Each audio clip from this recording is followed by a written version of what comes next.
How did we go from a time in the late 19th century where marijuana was respected for its usefulness, so much so that it was a common ingredient in medicinal products, as well as sold over the counter in pharmacies, to its current criminalization? The background and history of marijuana and the events which contributed to its criminalization in themselves give a great starting point for the argument for the legalization of marijuana. Before the early 19th century, Americans used marijuana or hemp in a more practical way, such as for clothing, ropes, and sails. After the Mexican Revolution, however, as Mexicans began to immigrate to the United States in larger numbers, they brought with them the practice of smoking marijuana in what Americans considered a recreational way. As we know, perception often becomes reality if repeated or revealed to enough people, and back then was no different. Marijuana came to be viewed as being used recreationally by Spanish-speaking people. Ironically, the atmosphere then was quite similar to the atmosphere now in relation to Mexican immigrants. The arrival of the Great Depression brought about conditions which most Americans were unused to. The severe poverty and loss of jobs already had most Americans emotionally and socially drained.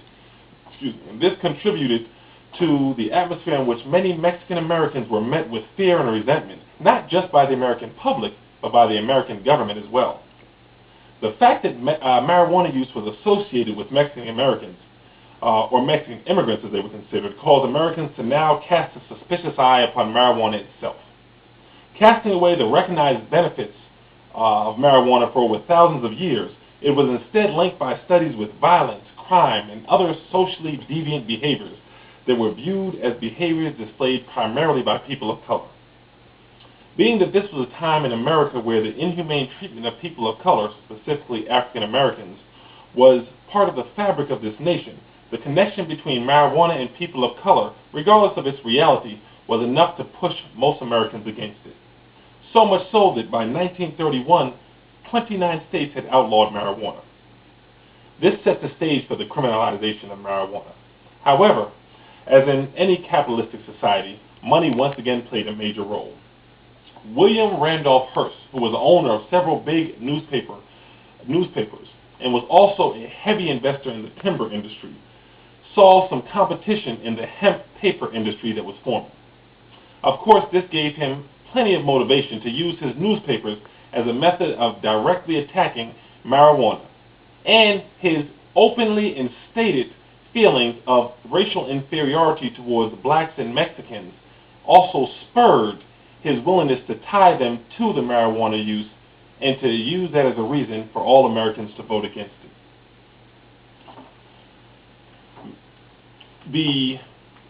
Despite a member of the American Medical Association protesting vehemently, on August 2nd, 1937, marijuana became illegal at the federal level.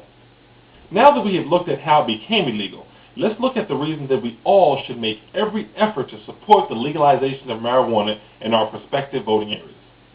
There are numerous reasons that we should support the legalization of marijuana, from the practical to the medicinal.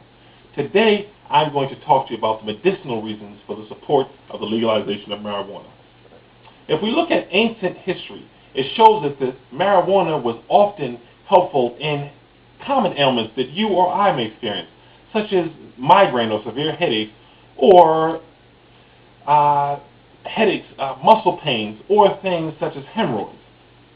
Today, however, major medical research shows us that it can also help improving the quality of life for people suffering from potentially fatal diseases such as cancer, AIDS, HIV, or multiple sclerosis. The American Medical Association actually stated that results of a short-term controlled study indicate that smoked cannabis reduces neuropathic pain, improves appetite and caloric intake, especially in patients with reduced muscle mass, and may relieve spasticity and pain in patients with multiple sclerosis. The unfortunate chances are that one or a few of us have loved ones that have suffered from these type of diseases. Their pain is often immeasurable.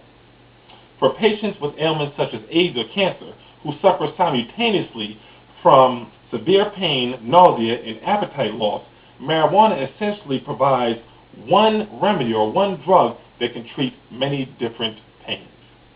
Those of us who have a loved one who has gone through or is going through a similar situation, we either have seen firsthand or have heard stories of the multitude of drugs they have to take just to maintain an acceptable pain level.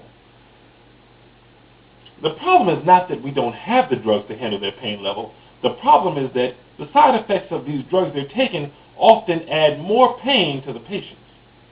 It is one thing to not have a way to help people in pain.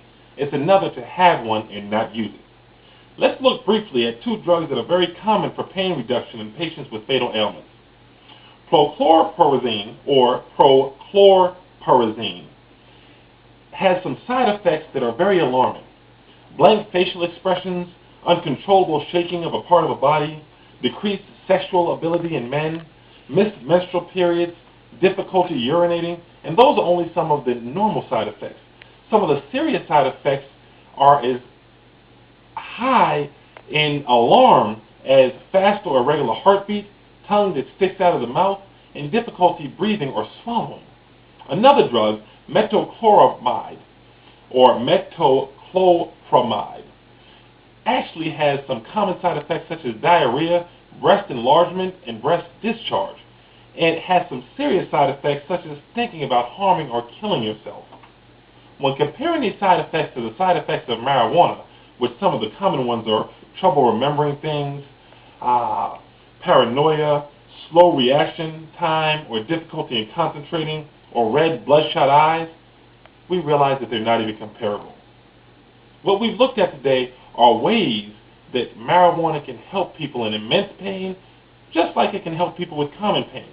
And the fact that they are faced with taking drugs that are guaranteed to give them side effects that are going to cause more pain, even if they cure the pain that they were looking to take away.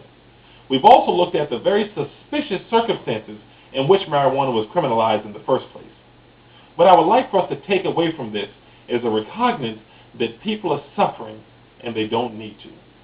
And next time your jurisdiction or the vote comes to your area and asks, do you want to legalize marijuana, we need to vote yes. We need to think about other Americans, those loved ones in our own family, our own circle, that are experiencing some of these ailments that cause such severe pain, and think, if I were in that situation, would I want someone to take every possible step to make sure I had every possible method of pain relief? And I think the answer for all of us is yes. So vote, support, call your legislators, do anything possible to support the legalization of marijuana. Thank you for listening. And at this time, I'll take any questions you may have.